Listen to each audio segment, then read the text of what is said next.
Well, Russ, you weren't pulling any punches in the interview after the game at Gateshead. It wasn't Harriers' finest hour and a half, was it really?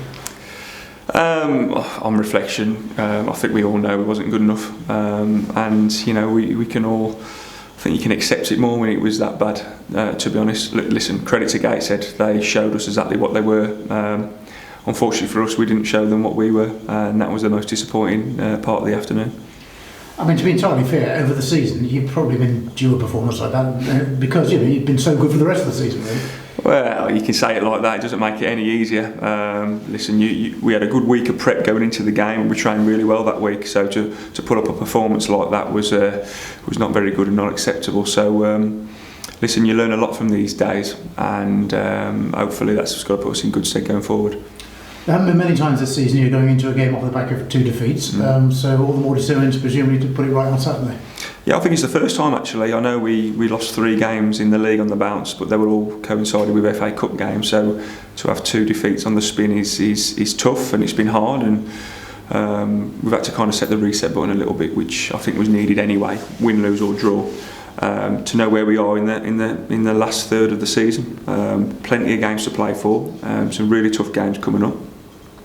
But as always, we'll go into the next game wanting to try and going to win the game and put in the best team out to win that game.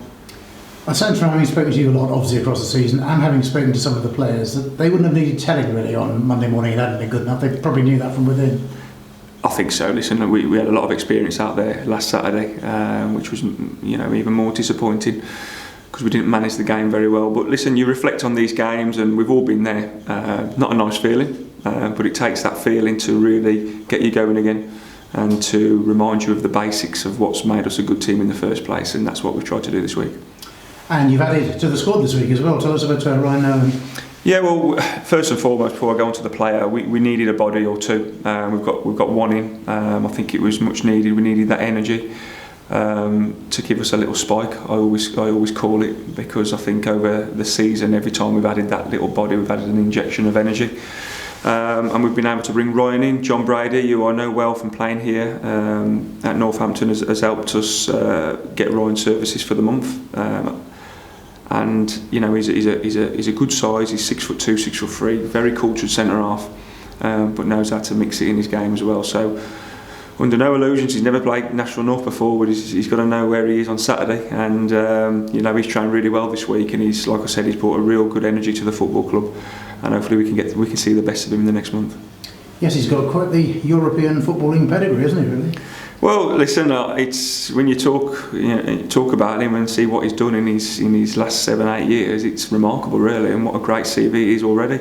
I don't mean in terms of his teams, but just how travelling around Europe, and it's never easy, that is, but he seems so comfortable in his own skin, and these things do put you in good stead going forward. He's mature already for his age.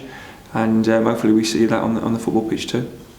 You mentioned you wanted to freshen up with 1 or 2. Obviously we're getting near a deadline day now, aren't we? Are you still looking to add? Yeah, we are, but only if they're better than what we've got. And he's got to give us that added punch with the last third of the season. Listen, it's not for the one to try and. So we have put things in place with players who are contracted and non-contracted. So unfortunately, it's not down to us. It's always down to the player at this time of the season. It's always difficult, but it's not for the one to try. So hopefully, we've got some good news on the horizon. And before we talk about Fylde, are you at that stage of the season now where you're looking obviously to next season and 1 or 2 you want to nail down for next season? You never stop, to be honest. We look forward to the next 14 games, playoffs if needed. And next season, we've got players contracted for next season already, and it's nailing down the ones that we think can progress with the football club, but also other ones that we've got to think on and talk to them as well from now to the end of the season. That doesn't change at any time of the year, and players that can improve us now and players that can improve us next season. That's just the cycle of football. So then, AFC Fylde, I mean, they're all tough games, I know, but you've had a run of tough games, haven't you, really? Yeah, they're all tough games. Listen, going back to Farsley a couple of weeks ago, tough game, tough conditions, going to the top of the league last week, and then Fylde at home, but so is next week's game, so is the week after. I think when it comes to the pressure side of the season, they're all tough games. But like I said, Fylde ticks a lot more boxes, they're full-time, new manager, so they've got to have that new energy. good budget and a team who want to win the Football League. So, under no illusion, it's going to be a really tough game. But I know when we're on it, which we've got to get back to, we're a match for anybody.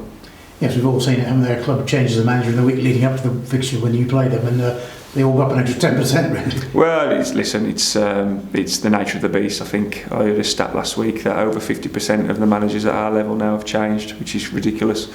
To say we're not even 2/3 of the season through, but that's the nature of the beast. Unfortunately, it's a shame not to see Jim Bentley on Saturday. He's quite a manager who I've kept in touch with over the years, and I respect very much. And wasn't doing a bad job, but everyone has got their opinions, and everyone wants to win the league, and Fylde are no different. It does seem to have sort of filtered down through the leagues, and this, pushing the, I don't mean pushing the panic button, but firing managers when sometimes you look at these decisions, you think, well, hang on, they're 8th in the league or whatever the club might be. You think that's a bit premature. Well, everyone wants success yesterday, unfortunately, and every club seems to be going in that direction. And owners put the money in to win things, and if they don't win things, they see a change. It doesn't always work out. As you look at Fylde or where they were 2-3 years ago, a change didn't work out for them, and they're looking to get back there. But listen, we will say this for the next 50 years. It's very ruthless, football is, and there seems to be no philosophy to it. Common sense will tell me that if you come into a club, you need most of a season to turn around the squad the way you want it. And obviously, if you don't get the results early on, the pressure's on it immediately. Then you bring players in during the first summer, if you like, to try and build the squad the way you want it. Then, that takes a while to bed in. Then you've got to add 1 or 2 to it. 2 years is probably the minimum that you would think. Well, you'd like to think so. You look at Brackley, who've had a squad for consistently 3 to 4 years now, and they're always up there because you get to know each other a little bit more, the relationship between the manager and the players. Listen, sometimes you will bring a manager in and he'll give you that spike and you might get a promotion, but I think over the years and the stats, I think there's more to it than being consistent on a year-to-year basis. In terms of your squad for the weekend, how are you looking?